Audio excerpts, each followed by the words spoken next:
This is Kiesha's story, a path to wellness. We have an amazing new inspirational speaker with us today, Kiesha Mastrodemus.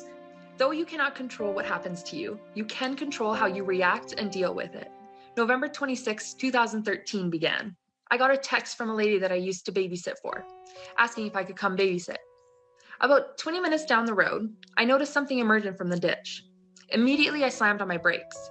Everything went white. All the things that I hadn't done yet in life started flooding my thoughts. I haven't graduated high school. I haven't gone to college. I haven't gotten married. I can't die yet. I can't die yet. I came back to reality with my arms flopping beside my head. I tried to bring them down, but they didn't listen. I tried to move my legs, but they didn't budge. Since her accident, Kiesha has been doing pretty well. However, during this time of isolation, she finds herself struggling to balance both her mental and physical health. So now Kiesha's asking herself, what can I do? How can I take back control of my mental and physical well-being? When I'm feeling overwhelmed and I just need to get out of my house and just be with nature and just be around nobody, I like to come down to this park and sit on this patio and just embrace everything around me and just be alone in my thoughts for a little bit. The very first time that I was told by my doctor, he came in with no emotion, no empathy, no nothing. And he sat on my bedside. This was only a week after my accident. And he was just like, so you've sustained a spinal cord injury and you are a C5, C6 incomplete quadriplegic and you will never walk again. That destroyed me. That was my breaking point. I gave in for a little bit, but then I was like, this is not going to be my story. My mental health started out amazing and then went down. And with all this COVID stuff right now, I think I'm at an ultimate low, I think, from the beginning. Physically, I'm at an all-time low that I've ever been. I hurt constantly on a daily. I don't know what's going on. I've been to tons of doctors and they just say it's my anxiety or that I'm not getting enough physio. And I've done everything that they've asked me to.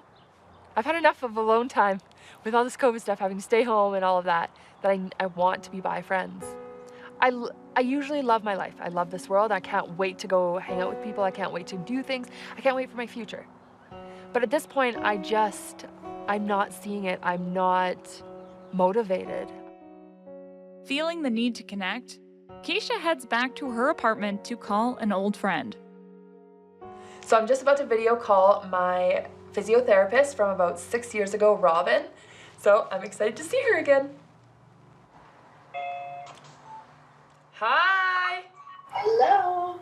Yeah, we're going back 6 years, right? Seriously, yeah.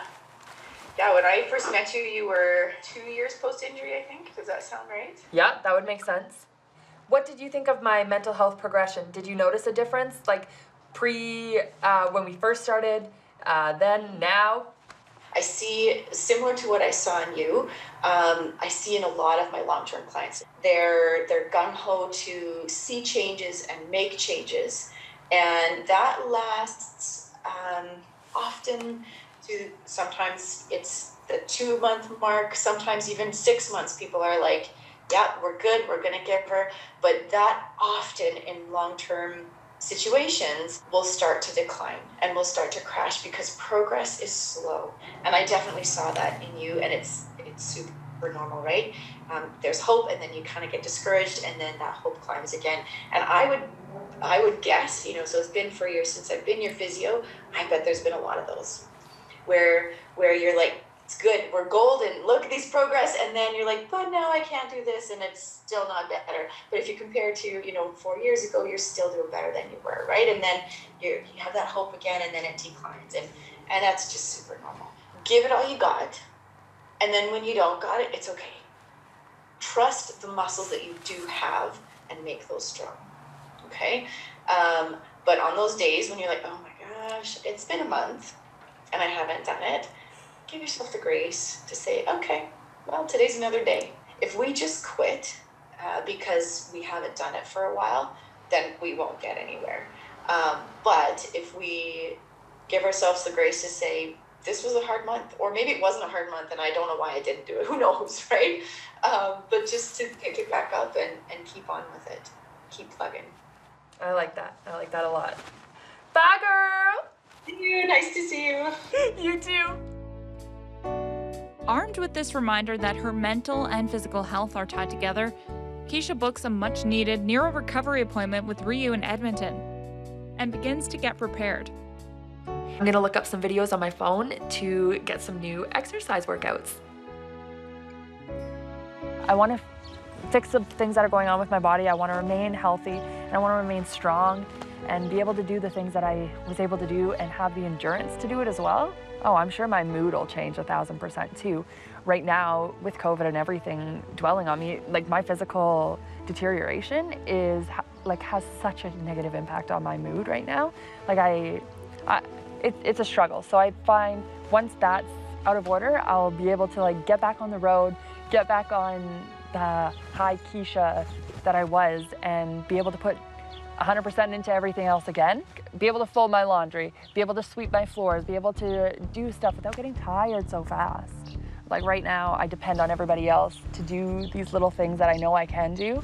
I just don't have the energy to do it, so I let other people do it for me.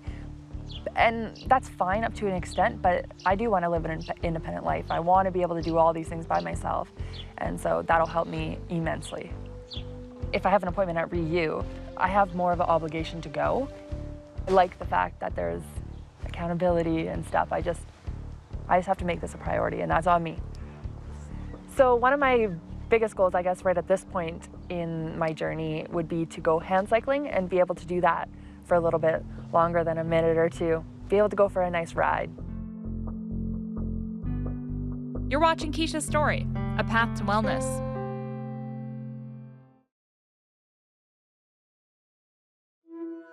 Welcome back to Kiesha's Story, A Path to Wellness. If Kiesha wants to hit her goals, feel well, and get hand cycling, there is a lot of work to be done. Her next move is to head to her mom, Marilyn's house.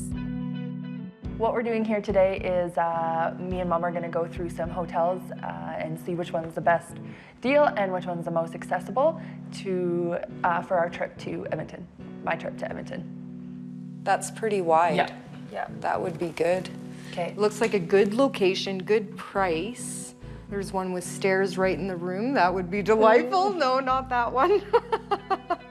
So definitely we're gonna have to phone ahead and book a specific room. And in this description it says accessibility, wheelchair accessible, may have limitations. Oh, so that's not good because No. you're pretty much the full. No, because some places actually have Hoyer lifts or lifts in it. Really? I've never seen Me neither. that. We've never stayed at one that had it. Holy man, maybe one day we should treat ourselves. Yeah.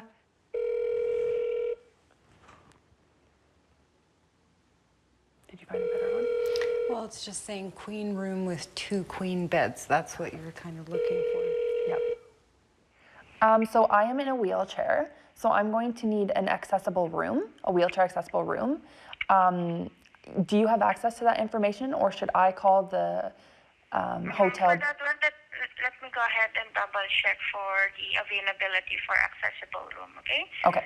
Okay, so we were just calling around hotels, and I didn't call the hotel directly. It went to a call center. She didn't really have the information of whether it's going to be accessible or not.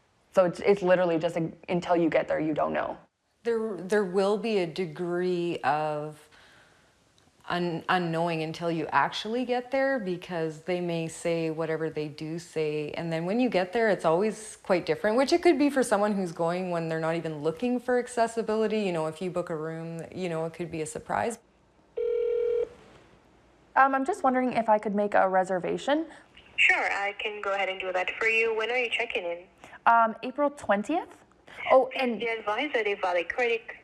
Want to say something? yes, sorry. And can I make sure that it is wheelchair accessible? Mobile accessible? Sure, let me see if we have it available. Yeah, I've never All right, heard it mobile said like that. accessible. No, we do not have any more mobile accessible rooms available, but I can make the documentation requesting it to be on the ground floor. Would that be okay for you? Yeah, that should be fine. Just as long as there's All right. adequate room to move around in the room, that's just fine. All right, perfect. So you're all set for checking in. All right, great. Thank you so much for choosing our... With her hotel booked, Kiesha begins the final stages of planning. We're just in my apartment right now, getting ready to go to Edmonton. We're going to go to REU, which is a gym for people with neurological damage, injuries, and all of that. It's kind of like an intense one-on-one with a physiotherapist to gain more function, to get stronger, and all of that. Yeah, it's kind of hard, like versus an able-bodied person, I can't just pick up and leave. Yeah, I always plan where I'm gonna gas up, where I'm gonna get food, where I'm able to get out of my vehicle and do these things. And if I do a hotel, I have to have somebody come with me because I can't get in and out of bed myself, I can't get dressed and all of that. Then within the hotel, we have to make sure it's in a nice place that I can get to my appointments, I can get here. I have to know how to get there and all that. They have wheelchair accessible parking, that they have wheelchair accessible rooms. As Kiesha maneuvers her powered wheelchair into the driver's seat of her van, she is feeling reflective. I get really tired, especially because, like I said, I don't work out a whole bunch. So the long distance drives, it's a lot on my body, right? So I have to make sure that the workout is a different day because I could not do that in one day. I would die. So with the cruise control, I rely on that. Today is probably gonna be an hour in, half an hour in. I need that cruise control because my arms get tired and my shoulders and everything. The 5-hour trek to her appointment is only the next step in Kiesha's story, a path to wellness. Welcome back to Kiesha's story, a path to wellness. Kiesha has finally made it to Edmonton, only to be faced with a new challenge at the hotel. The keycard needs to be swiped much more quickly than her position in the wheelchair will allow. It's not working. I don't know how to do this. Insert, swipe, remove key, turn handle. After receiving assistance, she finally gains access to her room.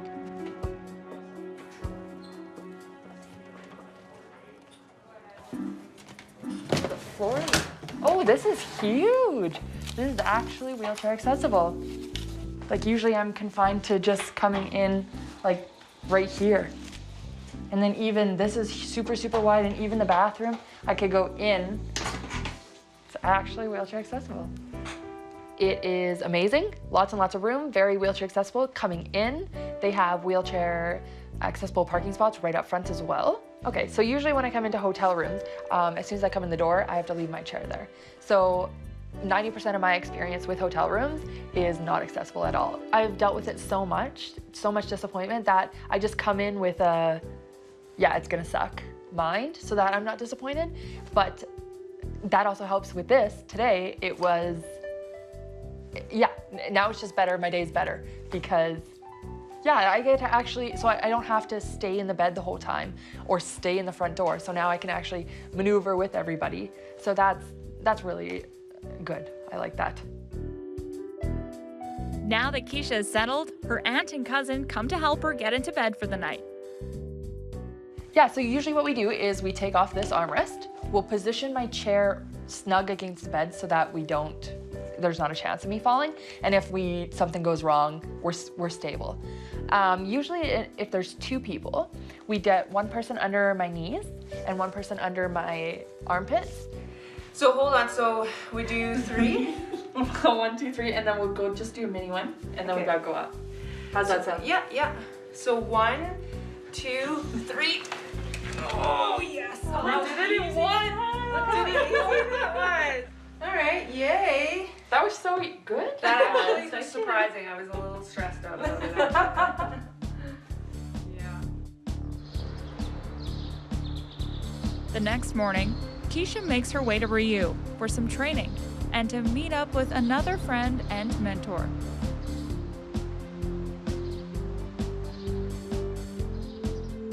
My name is Bean Gill, and I'm the Executive Director here at REU Paralysis Recovery Center.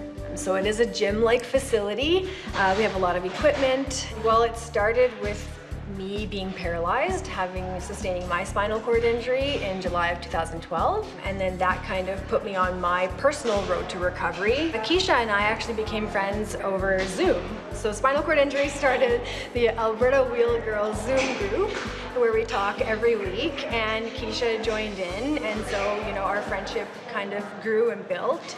And then she found out that we're doing REU and this is what we do and stuff, and so she was like, hey, well, I want to come down there and I want to try it. So I was like, yeah, for sure. We talk about potential. Talking is one thing, doing and showing is another. That's all that's talked about is limitations. Tell me what it is you can't do. And then when you're constantly talking about all the things you can't do, it does have a negative effect on your self-esteem and like your mental health, whether you see it or not, right? And so here we see potential only. So it doesn't matter if you're quote unquote severe, right? All we see is you have that much more potential to regain function, to regain mobility, to regain confidence in yourself. It is intense. So I'm used to physiotherapy and like we do nice and slow, go nice progress. No, there you go right into it. They test you hard. And when you're tired, they don't care. They're just like, okay, you gotta go again. And it's stuff that I've never done. Here at Physio, they ask me what I wanna do and what I can do because they don't have they've never really worked with quadriplegic and stuff. But there, they deal with this every single day. So they know how to push you, they know what you can and can't do and all this. And yeah, it's cool to learn new things that I didn't think I could do. You have to, and you have to feel those emotions. You have to go through it. Because if it was easy, you wouldn't do it. It's just worth it in the end. You have to go through that struggle. I am a lazy person when it comes to this. Like, I don't like working out. I don't like pushing myself and all that, but I know I have to maintain my physical health and maintain my strength and all of that. But yeah, I have to mentally work up to it because I know, honestly, the frustration, there's times where I just want to break down and cry. I don't want to talk to people, and you're there for 2 hours. So I mean, that whole 2 hours, as I'm working out and all this, mentally, I am fighting a battle between myself, where I just want to scream and yell at these people, and yeah. So it is something to work up to. Right on straight, yeah, good. Up. Good, good enough. The REU team pushes Kiesha through the paces. Her arms, stomach, and fortitude are tested time and time again. Until they are confident, Kiesha is ready to get into a support lift and walk on the treadmill. Nice and easy, 1 to 2. When people start to see their recovery, they start to see progress, they get confident in themselves, and then they start to push more. When their family members start seeing it, and even further, when doctors start seeing that their patients are getting better, then REU is building its credibility.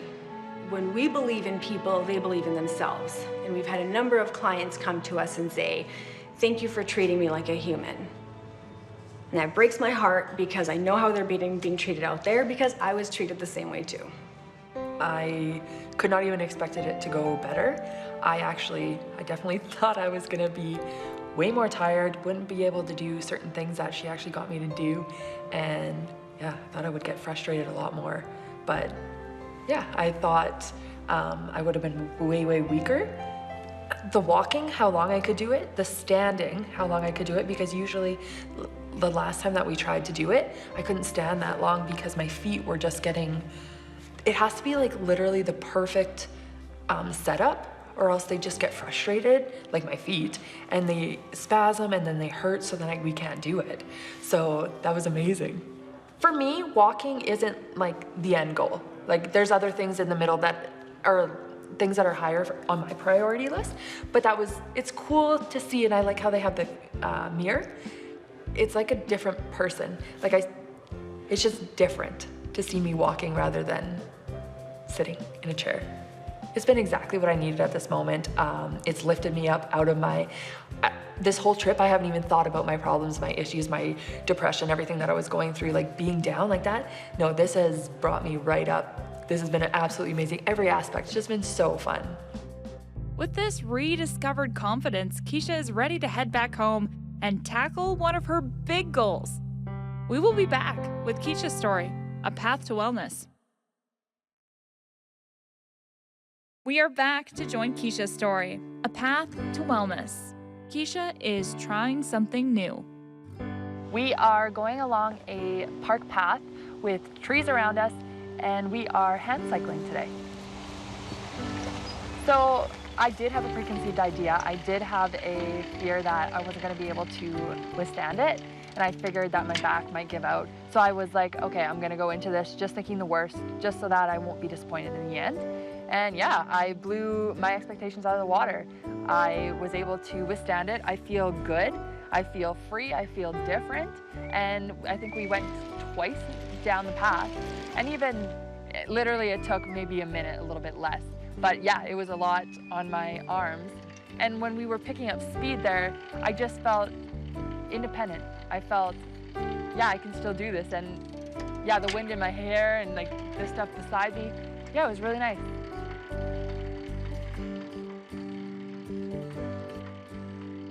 Because I've been so low on my physical health, I didn't think that this was going to be possible. I was already pushing myself down, down, down.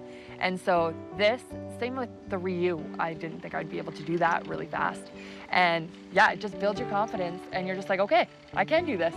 You just have to push yourself. So yeah, I'll come back to this on the hard days for sure. Yeah, I don't know, I just feel very accomplished right now, very proud.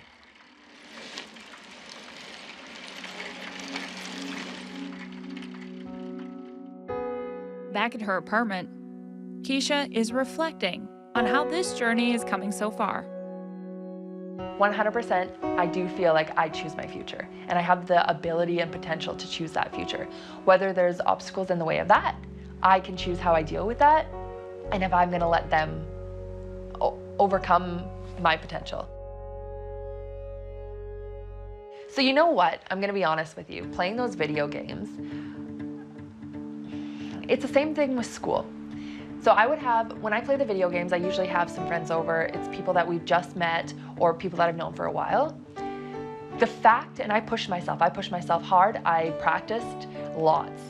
The fact that I, as a quadriplegic, that my hands do not work, I play on like the hard levels, I feel empowered. It gives people a higher look of somebody in a wheelchair. Even though I don't have these abilities, I still did that. I push myself and I still can be good at other things and I just feel cool. And I don't know, maybe that's not a good thing to get out of it, but I'm proud of myself that I am able to do these things that other able-bodied people, some of them can't do.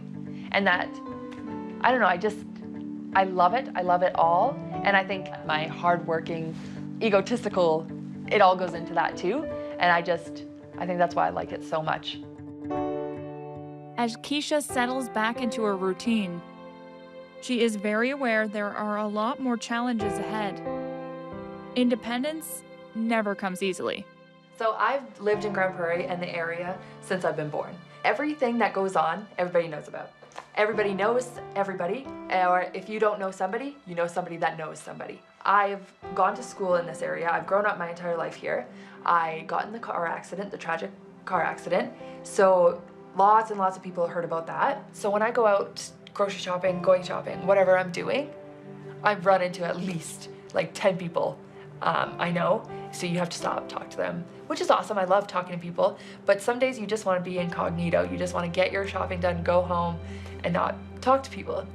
But when I go to Edmonton, nobody knows me. Nobody knows my story. I can go and do whatever I want. And yeah, I like that. When I go travel wherever, it's nice. It's nice to just not be that girl, not have a story, just a regular person. You're watching Kiesha's story, A Path to Wellness.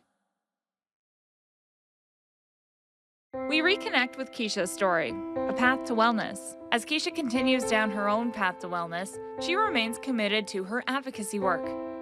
As part of the Cheerleaders event, she will teach an able-bodied community leader how to navigate a local park in a manual wheelchair. My name is Dave Doyle, and we are here to kick off the Cheerleaders Enabling Access event in Grand Prairie.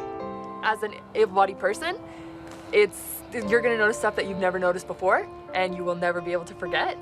And yeah, it's gonna be a really fun ride for us to watch, and I'm really excited. Being able-bodied and having what I would consider a very strong, positive mindset, I still struggle with mental health in different times and places and phases, as every human does. With COVID times, with everything, people that can't drive, people that can't get out into society because of the barriers and everything, you're stuck at your house all day, every day, stuck in your own thoughts, whether you live alone or not. That is defeating. And I've been there where I don't even want to get out of bed in the morning. But to have that one tiny little place, or even have that tiny bit of freedom, can change your entire day, can change your entire perspective. So we're gonna go through the park, gonna go through some paths. I think the sidewalks, getting up and getting down, is gonna be a challenge, as well as the consistency and everything throughout the whole path. Are you ready to roll? Let's roll. All right. All right, you first.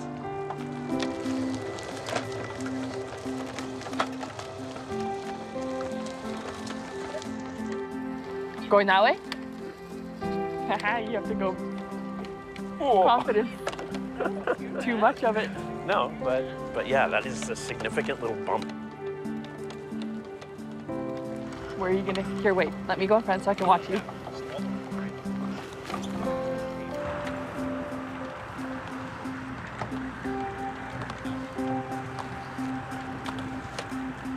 In all fairness, if I was in one of those, I would die too.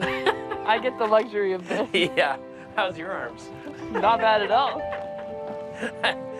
I I have to push a button. Oh yeah.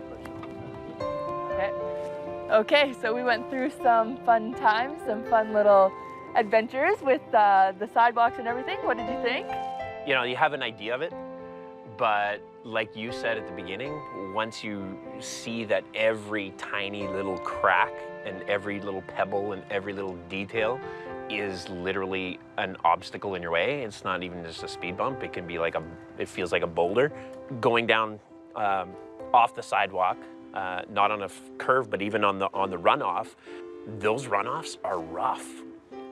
There probably isn't very many just nicely smooth runoffs. And now when I'm walking or on my bike, going for walks, I'm gonna notice every lip that's an inch high because of these front wheels on this chair. Then we went up a hill. Yeah, that is a lot of work. Like, you have to plan your day around going up a 100-foot hill because it's gonna take you longer than you thought. So as we were wheeling and, you know, people were walking by, you're thinking, oh, they're seeing me not as what I'm used to what they would be seeing me as. They're seeing me as somebody rolling in a wheelchair.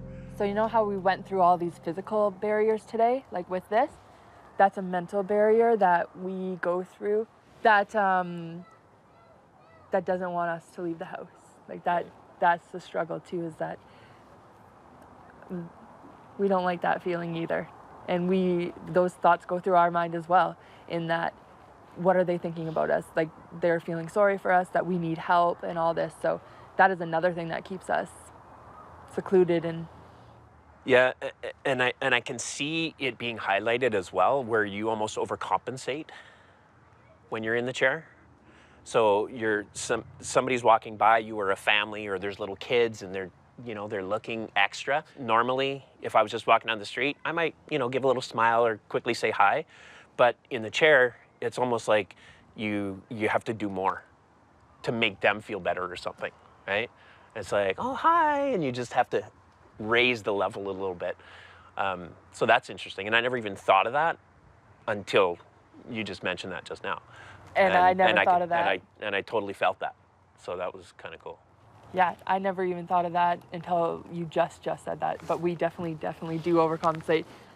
But that's exactly why I'm doing the things that I do. That's why I work. That's why I go to school. That's why I carry those things around, because we're not different. We're awesome. And like, once the kids and the people, once you have an interaction with a person in a wheelchair, it changes your mindset for the next person, and so on. So that's exactly why I go to work and stuff. I know these people are thinking these things. I know these people think, oh, she's out and about, oh, she can't talk, oh, she can't work, she can't do these things.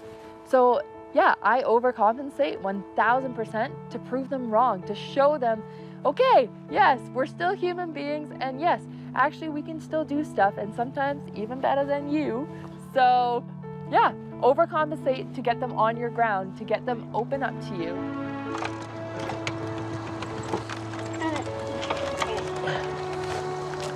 With the discussion of the obstacles faced in her own community firmly in her mind, Kiesha takes a cruise around the park and turns her focus back to finding stability within herself. But I think getting out of the house, even if you're going for a walk by yourself, you gotta do that for your mental health. You got to, and I think people aren't able to do that and are scared to do that. In April, we had 2 or 3 of those days that were like plus 29. I noticed a huge difference in my mood. It's the fact that I can go outside, I can do all these things, and it does make you happy. This is so beautiful. All these little birds and all that. And just, yeah, I can do whatever I want. I can go outside, whether it's in my vehicle or just in my wheelchair, and just go for a stroll. Just get to places by myself. My summers, usually I'm traveling everywhere. I'm outside all the time. I want to see the world. I want to meet people. And yeah, that's usually my summers. Kiesha won't let anything hold her back from reclaiming a piece of her summer this year. Another very special trip is in the works. I'm going to Grand Cache to go visit some friends and go to my friend's farm.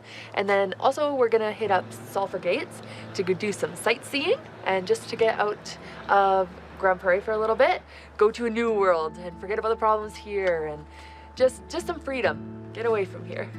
Most of the time I go there by myself, and the fact that I'm able to do that in my own vehicle and getting there, being there and everything, I can do everything on my own because I just go for a day trip, and then it's just a whole nother world. For my overall wellness, it's everything, absolutely. When I go there, it recharges me for like months to come. I'm so glad to have paradise, my paradise, an hour and a half away.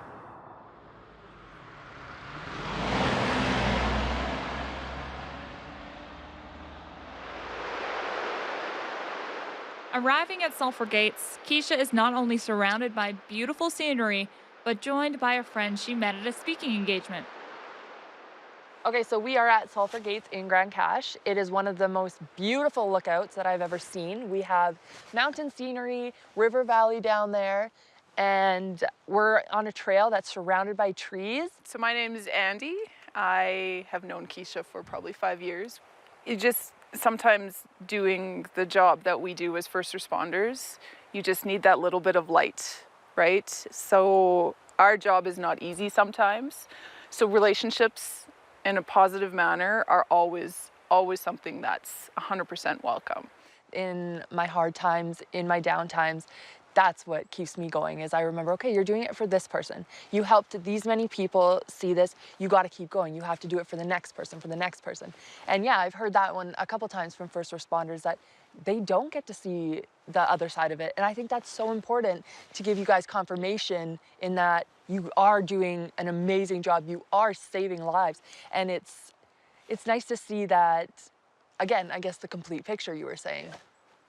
It contributes to my wellness immensely because these people help me in my dark times. These people help me in my good times too. Like I was saying, when I do these trips to Grand Cache and I hang out with you guys, and that even just the drive, it recharges me.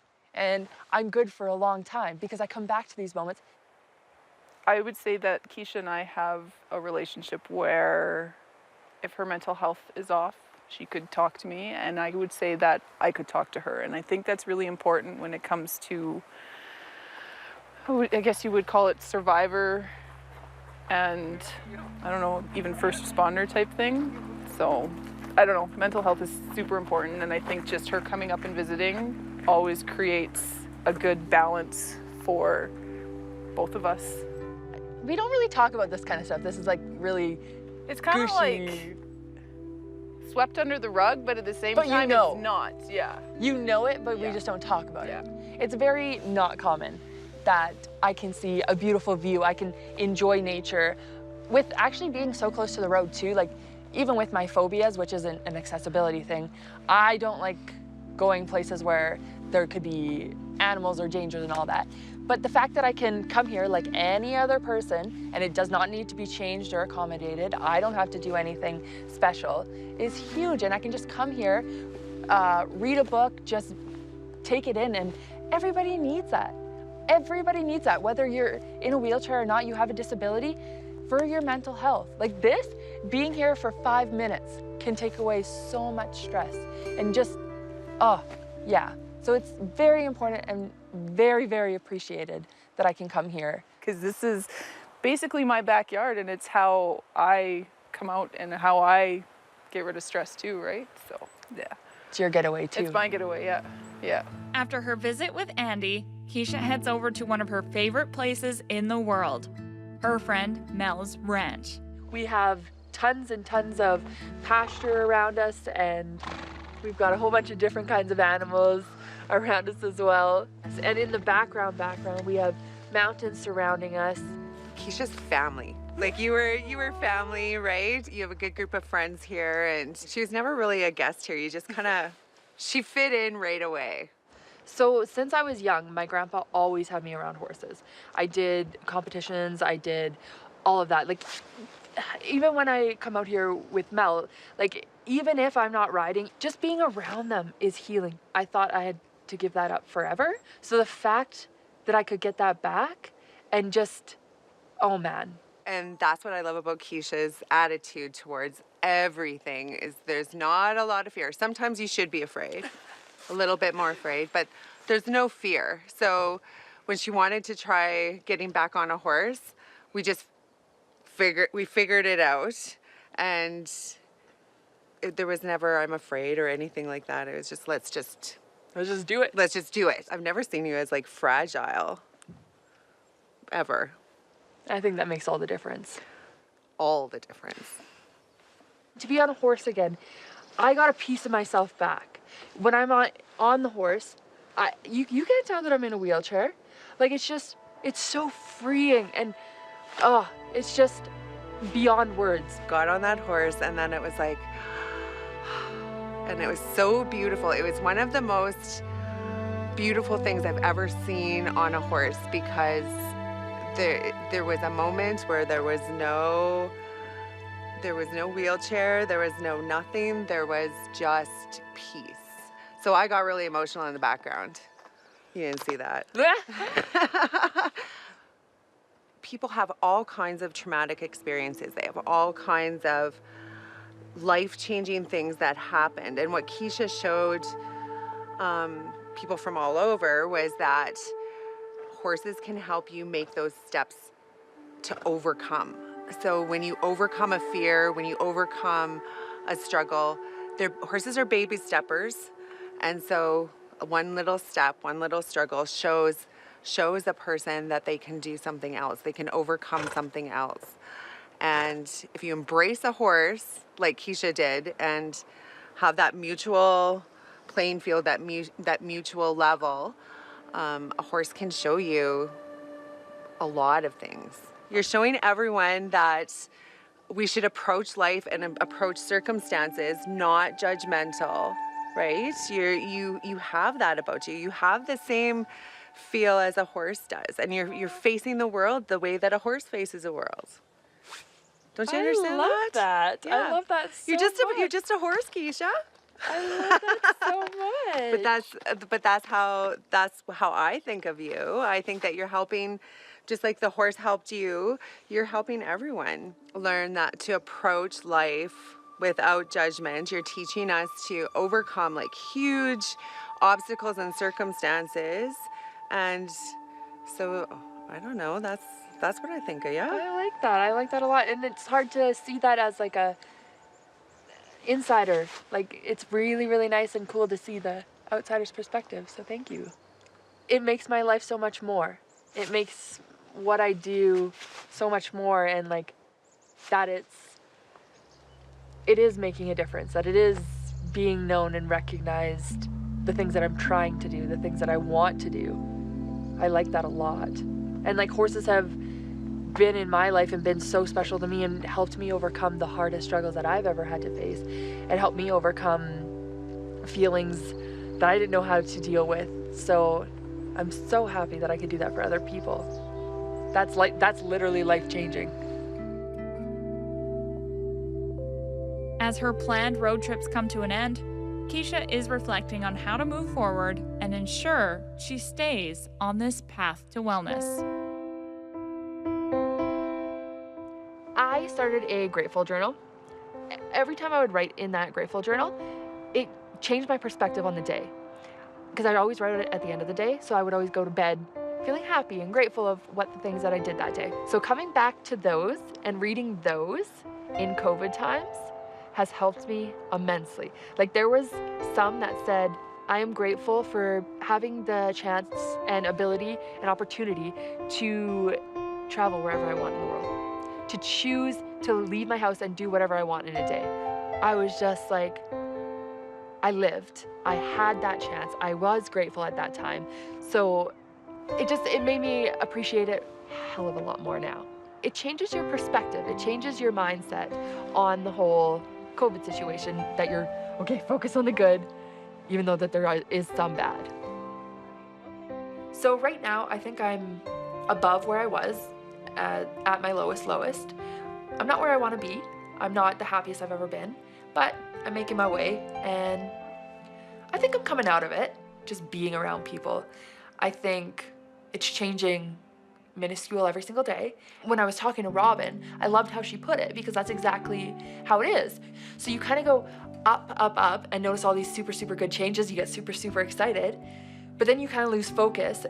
You get in that slump. And then you have to pull yourself out of that. You have to be like, okay, it's okay to have bad days. You just have to keep going to get that other high. As much as I didn't want to start it, when we were doing the exercising in the park, I liked the way that it made me feel. I liked that I pushed myself hard, and it just made me feel better about myself and better about my body, and that I was moving. I gotta keep surrounding myself with good people.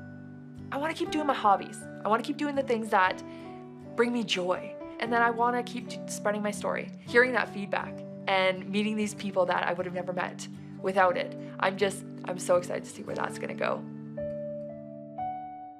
You are the writer of your own story.